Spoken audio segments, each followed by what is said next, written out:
শেডে প্রবেশের আগে নিজেকে জীবাণুনাশক করা হচ্ছে।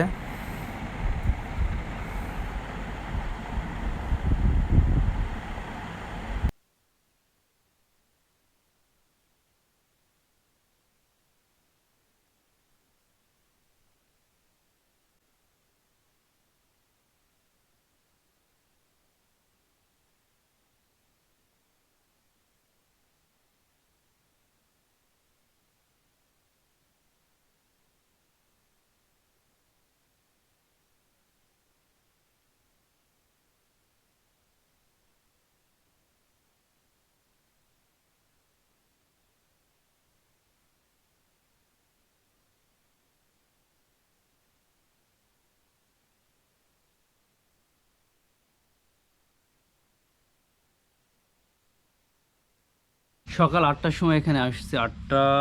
এখন বাজে 10টা 6 বাজে। 8টার সময় আসছে মুরগিগুলোকে ফার্স্ট অবজারভেশন করে ভিতরে গেছি। ভিতরে যেয়ে দেখি যে আমার এখানে 22টা ড্রিঙ্কার ছিল। 22টা ড্রিঙ্কারের একটা ড্রিঙ্কারেও মানে একটা ড্রিঙ্কার না, অনলি 2টা ড্রিঙ্কারে পানি ছিল। 2টা ড্রিঙ্কারে পানি রয়েছে এই হাফ লিটার মতো, আর বাকি সমস্ত ড্রিঙ্কারগুলো একেবারে শুকায় কাঠ হয়ে রয়েছে, এক ফোঁটাও পানি নাই।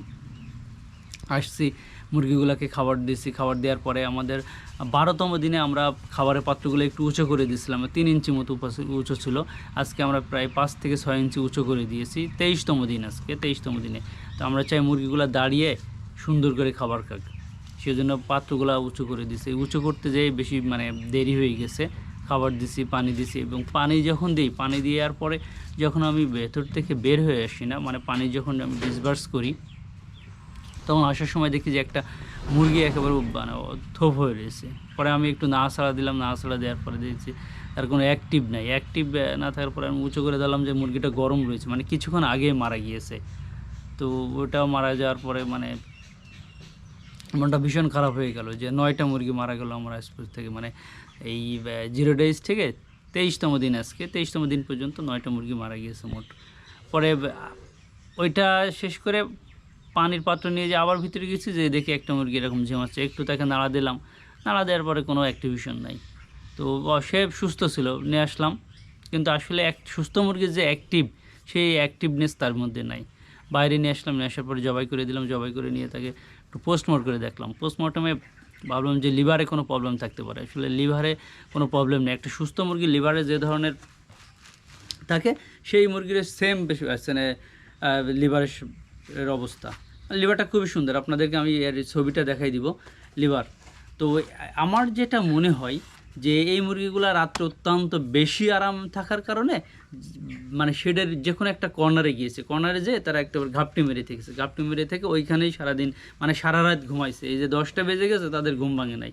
পরে যখন পানি দিতে যায়, তখন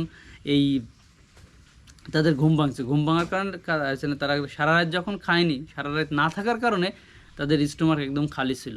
তাদের লিভার ভালো রয়েছে, কিন্তু স্টোমাক একদম এমটি। আমি যে দুইটারই দেখছি, একটা দুইটার একটা চেপে দেখছি, আর একটা পোস্টমর্টম করে দেখছি। লিভারে খাবারের পরিমাণ যে কতটুকু থাকার কথা, ততটুকু খাবার নাই। তো সারা রাত যে কোনো একটা জায়গায় গাপটি মেরে থাকার কারণে তারা সারা রাত খায়নি। না খাওয়ার কারণে এখন শারীরিক দুর্বল হয়ে নিস্তেজ হয়ে মারা যাচ্ছে। তো 2টা মুরগি মারা গেছে আজকে সকালে, জন্য মনটা খারাপ। আর গতকালকেই 30 বস্তা খাবার নিয়ে আসছি। টোটালটা খাবার আমি আমার এই মুরগির জন্য। এখন এই 30 বস্তা খাবার নিয়ে আসছে, আজকে এই মুহূর্তে যদি মুরগি 2টা মারা যায়, তাহলে আসলে মন খারাপেরই কথা। সারাদিন আমি এখানেই থাকবো। এখন বাসায় যাবো, বাসায় যেয়ে খাওয়া দাওয়া করবো। খাওয়া দাওয়া করে আমি আবার এখানেই আসবো। মুরগিগুলোকে ডিপ অবজারভেশনে রাখবো যে আসলে কোনো প্রবলেম হচ্ছে কি না। তো আমার মনে হয় না এখনও কোনো প্রবলেম হয়েছে, ভালো আছে। যে মুরগিটা একটু আগে আপনাদেরকে দেখিয়েছে যে পোস্টমর্টম করছি আমরা, সেই মুরগিটা এখানে জবাই করা হচ্ছে।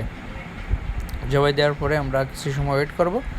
ওয়েট করার পরে দেন আমরা এটাকে পোস্টমর্টম করে দেখব যে এর ভিতরে আসলে কোনো প্রবলেম আছে কি না।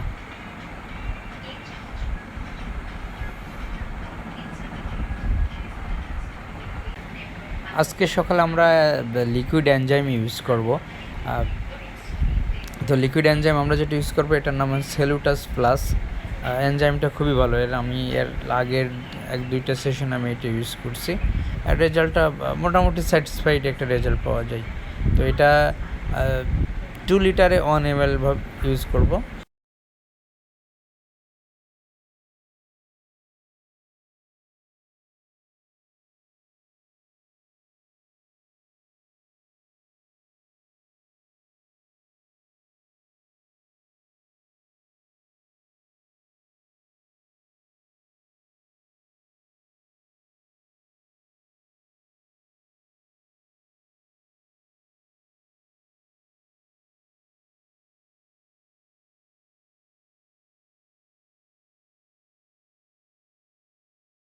আল্লাহ হাফেজ।